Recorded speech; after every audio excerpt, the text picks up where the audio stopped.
Hello friends, GS with किसलर sir में पुनः आपका स्वागत है।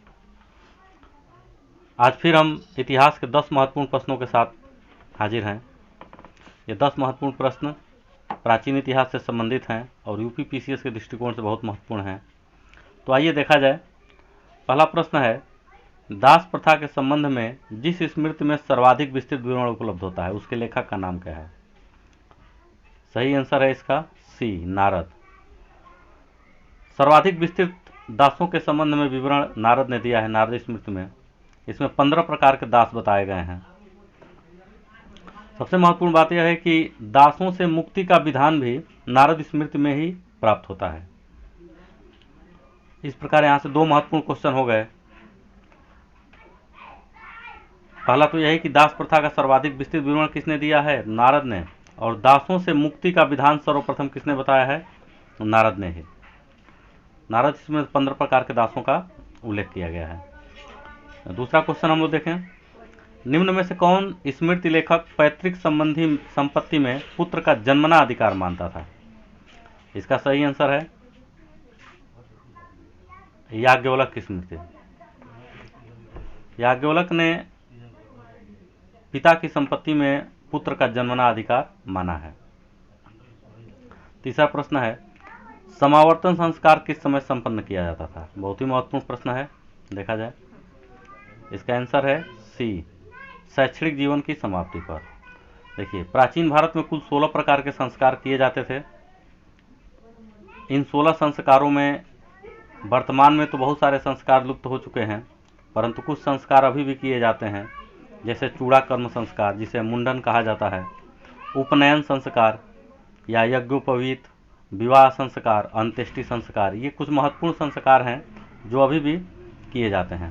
तो इसमें जो समावर्तन संस्कार है, तो ध्यान रखने वाली बात है कि उपनयन संस्कार के बाद शिक्षा का प्रारंभ होता था और जब शिक्षा समाप्त होती थी तब समावर्तन नामक संस्कार किया जाता था। अगला प्रश्न देखा जाए, याज्ञवल्क स्मृति पर मिताक्षरा टीका के लेखक कौन थे? इसका आंसर है डी, विज्ञानेश्वर। बहुत महत्वपूर्ण प्रश्न है, अक्सर पूछा जाता है। इसमें एक महत्वपूर्ण बात यह है कि विज्ञानेश्वर ने भी दासों के संबंध में अपना विचार दिया है और महत्वपूर्ण बात यह है कि इन्होंने भी 15 प्रकार के ही दास बताए हैं। तो इस प्रकार यह भी प्रश्न महत्वपूर्ण है कि नारद ने भी 15 प्रकार के दास बताए हुए हैं और विज्ञानेश्वर ने भी। इसमें अगर हम पहले प्रश्न में देखें तो विज्ञानेश्वर का नाम नहीं है, इसलिए पहले में नारद का आंसर सही होगा, जबकि यहाँ विज्ञानेश्वर दिया हुआ है। तो दासों के संबंध में यह भी बात ध्यान रखने वाली है कि विज्ञानेश्वर ने 15 प्रकार के दासों का उल्लेख किया है।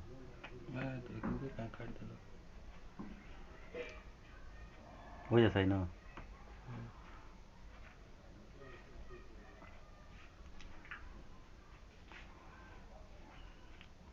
चलिए अगला प्रश्न है, निम्नलिखित में से कौन पारगमन शुल्क समाप्त करने के कारण सुगंधवित बिरुद से सम्मानित था? बहुत महत्वपूर्ण प्रश्न है।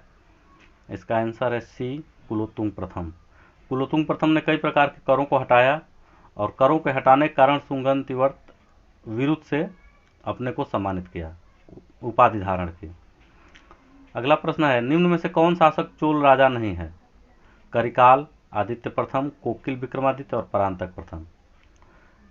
ये शासकों के नाम से संबंधित प्रश्न यदा कदा पूछ दिए जाते हैं, तो ये थोड़ा सा जटिल हो जाता है क्योंकि सभी शासकों का नाम याद रखना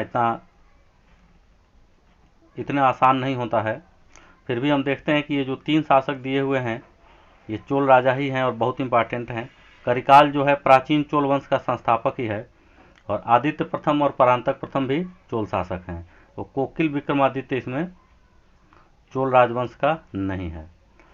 इसमें एक महत्वपूर्ण तथ्य ये भी है परांतक प्रथम से, इसी के समय में चोल राजवंश का एक प्रसिद्ध युद्ध है तक्कोलम का युद्ध, जो राष्ट्रकूट कृष्ण तृतीय के साथ हुआ था, जिसमें परांतक की पराजय हुई थी। अक्सर ये प्रश्न पूछा जाता है कि तक्कोलम का युद्ध किसके किसके बीच हुआ था। अगला प्रश्न देखा जाए, निम्न में से कौन सा मंदिर चोलों से संबंधित नहीं है? बहुत ही महत्वपूर्ण प्रश्न है। इसमें सही आंसर है बी, कैलाशनाथ मंदिर। कैलाशनाथ के नाम से 2 मंदिर हैं, ध्यान रखने वाली बात है, एक है कांची का कैलाशनाथ मंदिर और दूसरा है एलोरा का कैलाश मंदिर।